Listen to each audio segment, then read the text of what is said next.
les ex-présidents du Bénin, Nicéphore Soglo et Yeyi Boni étaient au Niger pour tenter de contribuer à rétablir les relations cordiales, fraternelles et mutuellement avantageuses établies entre le Niger et le Bénin, relations mises à rudes épreuves ces derniers moments. Si la démarche a reçu l'aval des hautes autorités nigériennes, ce qu'il faut retenir, c'est que, les ex-présidents sont rentrés ce 27 juin 2024 sans faire de déclaration.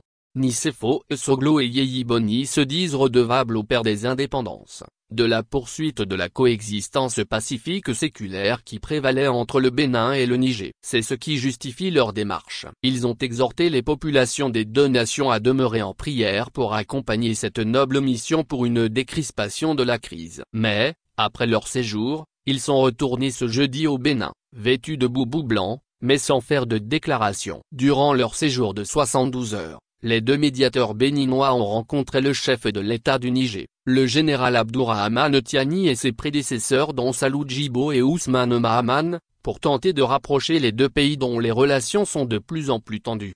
Ils ont quitté Niamey ce jeudi 27 juin 2024 en début de matinée, accompagnés à l'aéroport par le ministre d'État, ministre en charge de l'Intérieur, le général Mohamed Touomba, précise l'agence nigérienne de presse. Ils n'ont pas aucune déclaration à leur arrivée, déclare le site d'information béninois, Le Matinal. Yeyi Boni et Nicéphore Soglo se sont rendus au Niger après l'exacerbation des tensions entre les deux pays voisins, née de l'arrestation suivie de l'emprisonnement, le 5 juin 2024, d'une équipe de superviseurs nigériens au terminal portuaire de Sémékodji.